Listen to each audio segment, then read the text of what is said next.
तो देखिए ये मध्यकालीन भारत का इतिहास, इसमें हम लोग पढ़ेंगे इस्लाम धर्म। इस्लाम धर्म ये अरबी भाषा का शब्द है और इसका शाब्दिक अर्थ होता है शांति में प्रवेश करना या ईश्वर के प्रति आत्म समर्पण करना। ठीक, इस्लाम धर्म के मानने वाले लोगों को मुसलमान कहा जाता है। मुसलमान का शाब्दिक अर्थ होता है मुसल्लम ईमान, अर्थात जिसका पुख्ता हो ईमान वही कहलाता है सच्चा मुसलमान। और उसके बाद ये इस्लाम धर्म का उदय अरब के रेगिस्तान में होता है।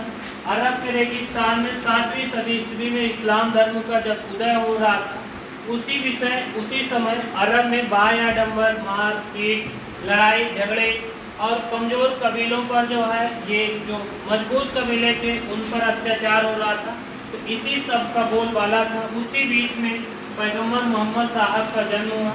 तो पैगम्बर मोहम्मद साहब यही फिर इस्लाम धर्म के प्रवर्तक या संस्थापक कहलाए।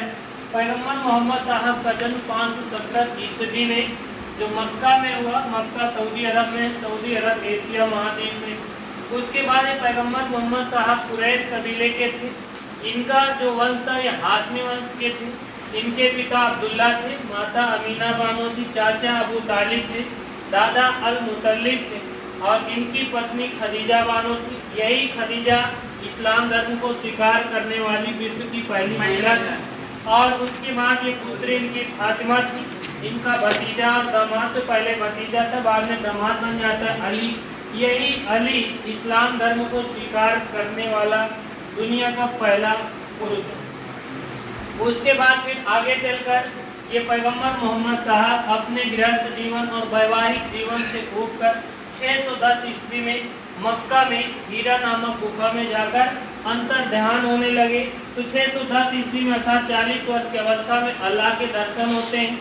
जब अल्लाह के दर्शन हुए तो अल्लाह का दूत था जिब्राइल।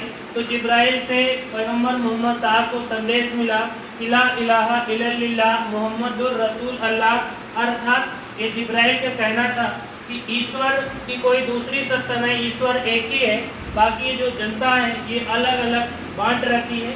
तो उनका कहना था ईश्वर केवल एक ही है, उसकी कोई दूसरी सत्ता नहीं है। तब जाकर पैगम्बर मोहम्मद साहब हीरा नामक गुफा से नीचे उतरकर इस्लाम धर्म को उपदेश देना प्रारंभ किए। तो उन्होंने इस्लाम धर्म में 5 नियम बताए।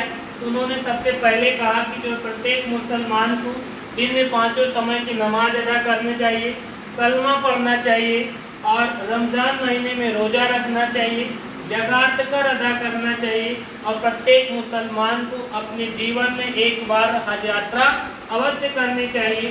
तो ज़कात कर क्या होता है? तो जैसे प्रत्येक मुसलमानों को अपनी आय का 2.5% कर अदा करना होता है, फिर रमज़ान के महीने में रोज़ा रखना होता है। कलमा ये जो है इस्लाम धर्म का पवित्र ग्रंथ है और ये दिन के समय पश्चिम दिशा में 5 समय नमाज अदा करना चाहिए। 5 नियम बताए थे। उसके बाद पैगम्बर मोहम्मद साहब 22 जुलाई 622 ईस्वी को दिन शुक्रवार के दिन ये मक्का से मदीना गए और मक्का से मदीना जाने की तिथि को याद रखने के क्रम में ये दूसरे खलीफा उमर ने 622 ईस्वी में हिजरी संवत का प्रचलन किया था। और उसके बाद ये मक्का से मदीना में तो पैगम्बर मोहम्मद साहब के साथ जो लोग मक्का से मदीना गए उनको मुहाजिर कहा गया और जो पहले से ही मदीना में रह रहे थे वो लोग अंसार कहलाए। यही मुहाजिर और अंसार शिया और सुन्नी कहलाते। तो जैसे मुहाजिर जो थे उनको शिया कहा जाता था, अंसार जो होते थे उनको सुन्नी कहा जाता था। उसके बाद फिर आगे चलकर जब ये वहाँ पर गए तो जो ये जिब्राइल था इनसे जो संदेश मिला था उस संदेश को जिस पुस्तक में संकलित किया गया उस पुस्तक का नाम रखा गया कुरान। कुरान ये कुरान शब्द से बना हुआ जिसका शाब्दिक अर्थ होता है पाठ्य पुस्तक। ये कुरान इस्लाम धर्म का पवित्र धर्म ग्रंथ है। और उसके बाद पैगम्बर मोहम्मद साहब जो खुद अपने उपदेश दिए थे उनके उपदेश को जिस पुस्तक में संकलित किया गया उसे नाम दिया गया हदीस। और उसके बाद आगे चलकर 632 ईस्वी में पैगम्बर मोहम्मद साहब की मृत्यु हो गई। पैगम्बर मोहम्मद साहब के पुत्र नहीं थे तो इसलिए उनके जो है उत्तराधिकारी को लेकर युद्ध होने लगा। तो ये अंसार का कहना था कि पहले चुनाव कराया जाए, जो चुनाव में जीतेगा वही जो है खलीफा बनेगा या पैगम्बर मोहम्मद साहब का उत्तराधिकारी बनेगा। लेकिन मुहाजिरों का कहना था कि उनके पुत्र भले नहीं, लेकिन उनकी पुत्री, उनके पास एक दामाद है, उसी दामाद अली को जो है उनका उत्तराधिकारी खलीफा बनाया जाए। अंत में अंसार की ओर से पहले खलीफा 632 ईस्वी में अबू बकर को बनाया गया, जो 632 से 634 तक होते हैं। उसके बाद दूसरे खलीफा उमर थे, जो 634 से 644 ईस्वी तक होता है।